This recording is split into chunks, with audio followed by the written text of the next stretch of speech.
Good afternoon. My name's Karen Morgan. I'm a lead fraud volunteer with AARP Maryland, and we are wrapping up Protect Week 2024. Protect Week is a campaign where AARP Maryland and a number of other government agencies and nonprofit organizations shine a spotlight on the scourge of elder financial exploitation. And this is one of a series of interviews that we're doing to help people understand what's involved with fraud crimes and maybe some ideas on what they can do to protect themselves. With me today is a repeat guest, Judith Boivin. She is about as courageous a person as you could ever come across.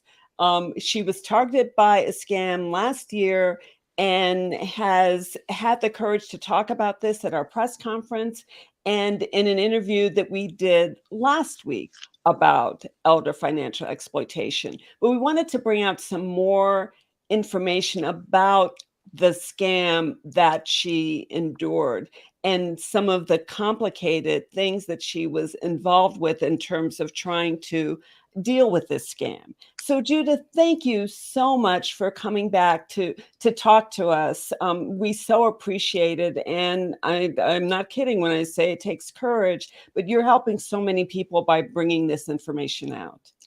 Oh, thank you. I'm glad to be here. And we are glad to have you. So when we did part one of your interview, we let our people who are watching this thread know that you were targeted by a scam last year, and the result was that your savings that you had set aside for all kinds of long-term plans had basically been exhausted, and you and your family are trying to recover. But can we just sort of talk about a little bit more about how these criminals persuaded or really coerced you into dealing with this scam and coerced you into doing some of the things that they asked you to do? Well, it started with a phone call, and it started with from the local police, the Rockville, Maryland Police Department, calling and saying that I was being charged with some fraudulent money behaviors. And I had that they had found that I had accounts opened in different parts of the country under my social security number. And this was something that was being investigated by the FBI. And from there, I disputed it initially, and I thought, this is nuts, and there's no way.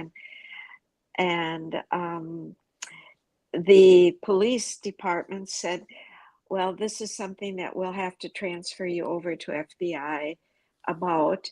And that's when the imposter who was impostering a director of the cybersecurity of the Washington, D.C. office got on the phone and told me who he was and what he was doing.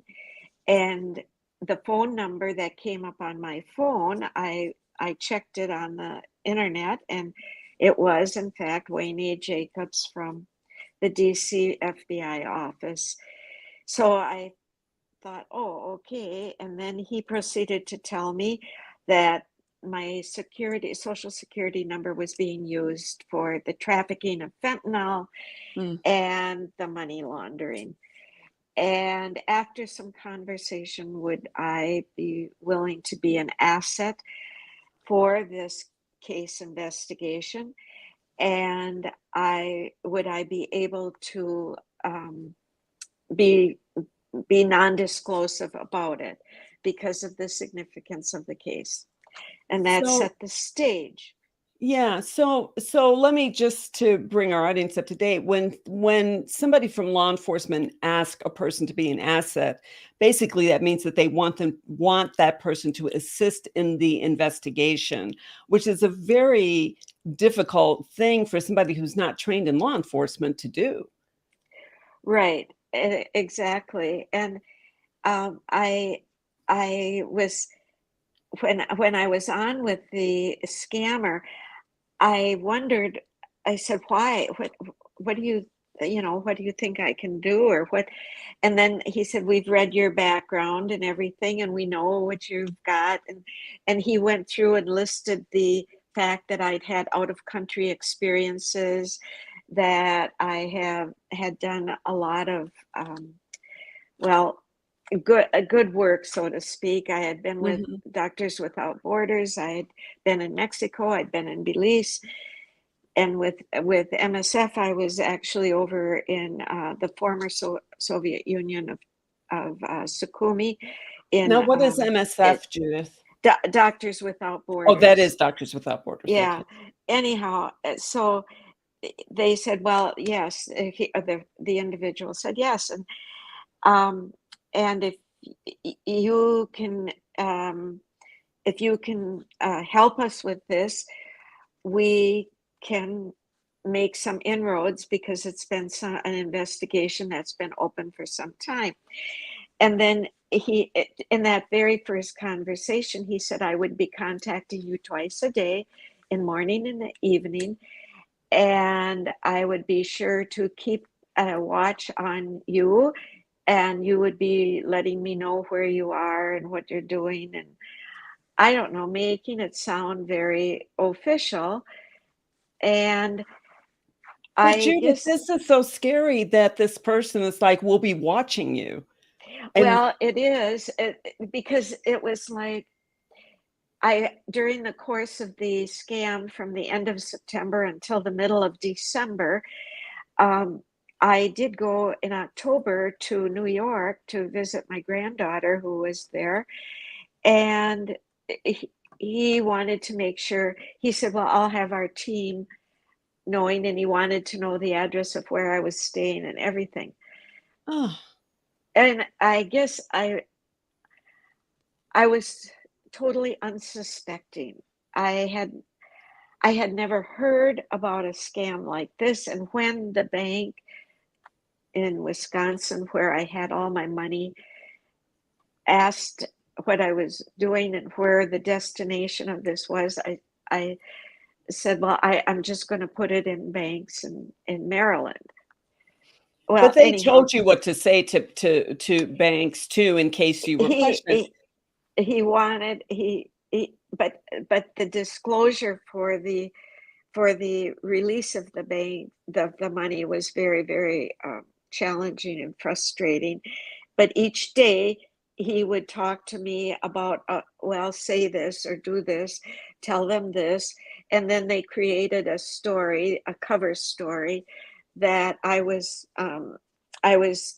had bought some real estate that I wanted to turn into an Airbnb, and I was doing it required a great deal of renovation, and I would need to do it in cash, and I could save a lot of money Oh, by doing it that way.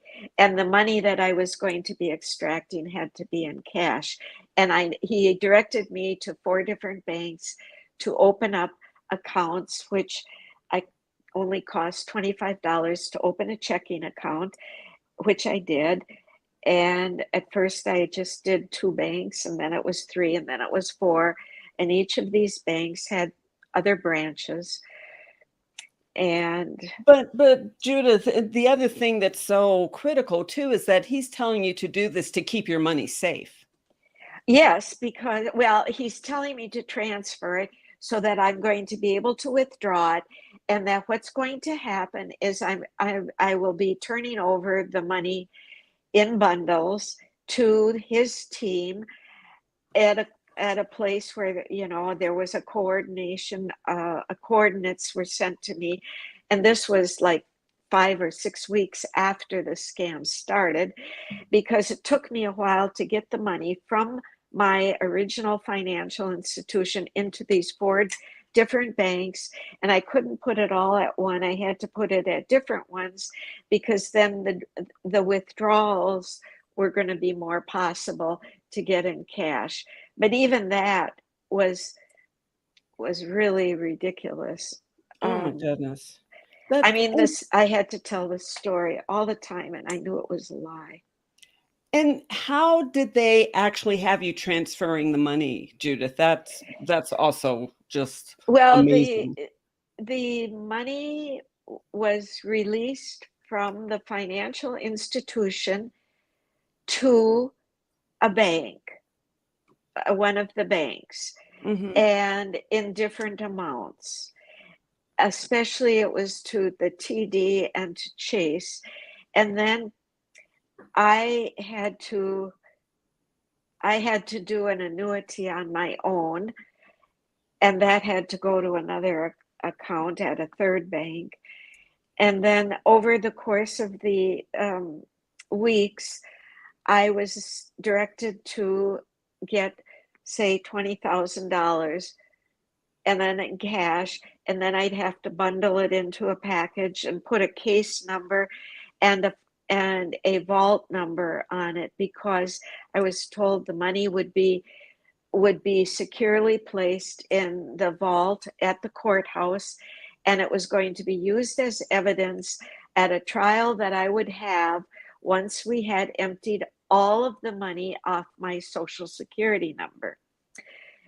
And then in November, while I was still in the process of withdrawing these monies, he told me that they had apprehended two people, and he gave me again a very elaborate story of two people going across the border in Texas who had $700,000 in their vehicle that was confiscated by the Border Patrol, but they were using my Social Security number. And I believed it. That is the other thing. I thought I was working with a legitimate agency. I thought it was a little bit strange, but yet when I did the internet searches for the names of the people, the phone numbers, and then I would get these papers in the email with Right. the logos on of the FBI, and I trusted that, and I thought I needed to have a trial, and so I followed the directions. No, Jude, and that's one thing I definitely want to bring out to people is that these criminals have these elaborate schemes, and even if you take steps to try to verify the information, especially through search engines, you looked at the names of these supposed officers, there are officers with these names that these criminals were impersonating. You said that the logos looked legitimate. Well, these criminals find it very easy to imitate government logos, and they look completely real, they look completely genuine. So for the average person like you and me, it would be very difficult to figure out that there was something wrong with the email, with the logos, or when you see that these people actually exist, that these aren't the people. How are we supposed to know that? Right. Can you tell, how did they actually have you transfer the money to them? That is. I would be sent, once I had a certain amount of money, usually a package of $20,000. I was given the directions to bundle it in a certain way and wrap it then in brown paper, and on the top of each package, when I had to do it, I did it 5 different times. I had to write the case number of the FBI case number, and then the vault number of where this bundle was going. I was sent coordinates in an email, and I was told where to go. Coordinates, And like map coordinates? yes, a map, Huh, like on a okay. map. And so I ended up, it was, for me, it was over in a shopping center not far from where I live. And it was in a very public parking area. And I was told that there would be a vehicle that would drive up next to me. They would have their back window down, and I would get out of the vehicle and drop the bundle in the back seat of the vehicle that was pulled up. And I learned after the very first one that the scammer would be on the phone with me, directing me all the way telling me when his team had scanned the place and would be pulling up. And then when he got there, I was not to speak or say anything to anybody. And the car would drive up on the driver's side, and the back window would be rolled down, and I would, when the scammer told me, I would get out and I would put the bundle in the back seat of his car, get back in my vehicle, and then he would tell me when I could leave once the vehicle had pulled out. Oh my God, that is harrowing. That is just harrowing. It was not very fun. And the first one was really mixing up because I didn't know how to use coordinates. And yeah, when in repeating this, it just it makes me feel really, really stupid. but it's not, you're not stupid at all. Yeah. No, but that's the other reason why we want to get back in touch with you and bring you back on again to show you're a remarkably intelligent woman. You have courage for days, weeks, years, months.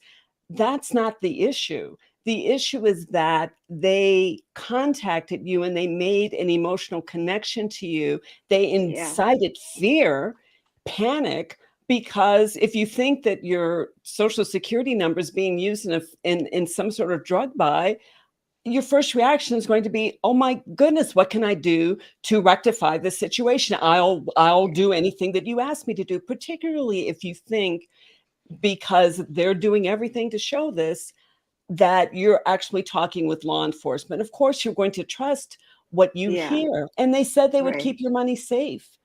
Right. This that was and law that was I enforcement was saying. I was reminded of that at every call. Yes. It was like, and now I as I've said before, I can see how radicalization can take place because it's that constant reminder and the line, and so then the criminals are very, very skilled. Well, they spend 24 hours a day thinking of exactly how to do what they did to you, frankly. And after this, when I did get in touch with the FBI, I did learn that this very same phone number, and they even used Wayne A. Jacobs's name. It was at least 3 other individuals who had the very same imposter scam done. Yes. And because it was such a successful scam, obviously. So yeah, and weren't there indications that the call center was actually not in this country but in India? It's in India. Yes, that was what they did find. Because the FBI agent that I did speak to was not working on my scam particularly, but since 2019 he'd been investigating with a team of the call center in New Delhi, India, and they were successful in tracing this fake call to that call center. And so the officer the agent, the FBI agent that is working on this particular investigation, had asked if I would then be a witness for a witness for a case should the FBI get to a place where they can bring a court case against India to close down the call center. And so I am one of 2 other victims who have been scammed through this call center and are willing to, when the opportunity presents, which we do not know, but then the government of India will be able to see in real time people who have experienced the end result of these call centers not being kept closed even once they get shut down. Right. And I think this also just points up how incredibly complex, how incredibly complicated these schemes can become, especially if you have international actors. It's Yeah. difficult to bring these cases. It's difficult to even find the perpetrators, or even to get those criminals extradited Right.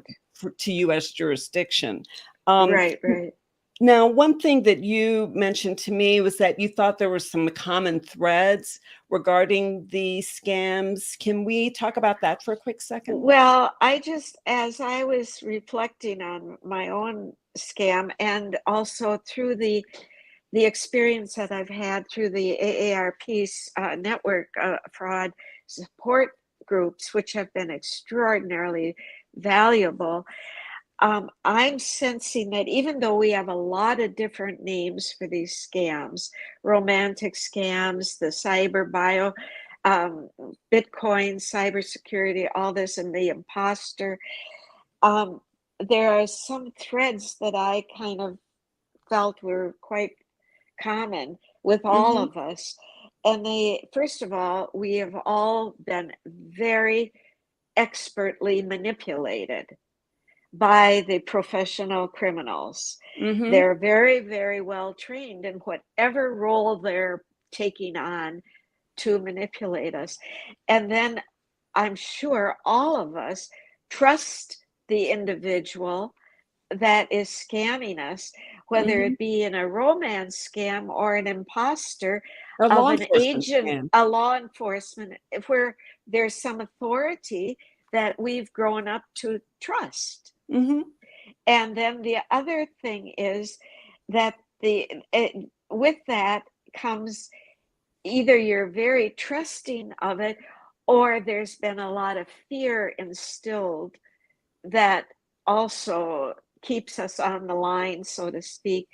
And then in my particular case, I was really convinced that I was doing something for a better good, for Mm-hmm. a social good, Mm-hmm. of being able to bring some justice to fentanyl trafficking. Right. And in other scams, you may have been promised, more money that you can use for your retirement or other good things, or even grant monies Mm-hmm. that, oh, you can get this grant. Yep. And even a clergy person is being impostered, Mm-hmm. and drawing on the emotional connection that Yes. people feel. Yes, So exactly. those were really the three things: the manipulation, the trust or fear, and then being really convinced that it's for the betterment of self or others. Mm-hmm. Well, the Federal Trade Commission puts out something called the Consumer Sentinel Network Report, which tracks people who have reported fraud crimes across the country. And you can, if you look at that report, and it's free to download, you can see the billions of dollars that are lost every year through all different types of identity theft and scams and fraud scams. And the Internet Complaint Crime Center also puts out a report that focuses just on elder financial abuse for people who are 60 and over and older. And it highlights some of the scams and the ways in which people who are 60 and older are targeted through investment scams, through Right. what Judith has experienced, and romance scams and other kinds of scams. So that's why it's so important that you tell your story, Judith, and we are so grateful. I cannot express to you how grateful we are that you are here and that you're telling us, because people need to know that this can happen, and they need to know that how elaborate these schemes are. The AARP Fraud Watch Network is a great resource. You can get volunteers on the line from 8 a.m. to 8 p.m. The number is shown here on the screen. And 8 a.m. to 8 p.m. Monday through Friday, you can talk with trained volunteers. We also have an emotional support program that Judith was able to participate in, so that if you are targeted by a scam, you can talk to other people who've been targeted in similar ways and gets the support. These crimes have major financial, emotional, physical, and other health consequences. This is not trivial. This is a scourge. This is an epidemic and it needs to stop. And that's Right. why we have Judith here. Judith, thank you so much for your courage. And thank you so much for telling us about what happened. And maybe we can help keep this from happening to somebody else. Right, right. I hope so. I hope so. And thanks for all that the AARP does. No worries. That wraps up our interview. Please go to aarp.org/MD to see the Protect Week website, resources, shred events, and get information, other social media interviews that we've done on all kinds of issues. You can learn about all kinds of things relating to protecting yourself, your loved ones, and keeping your finances safe. Thank you so much.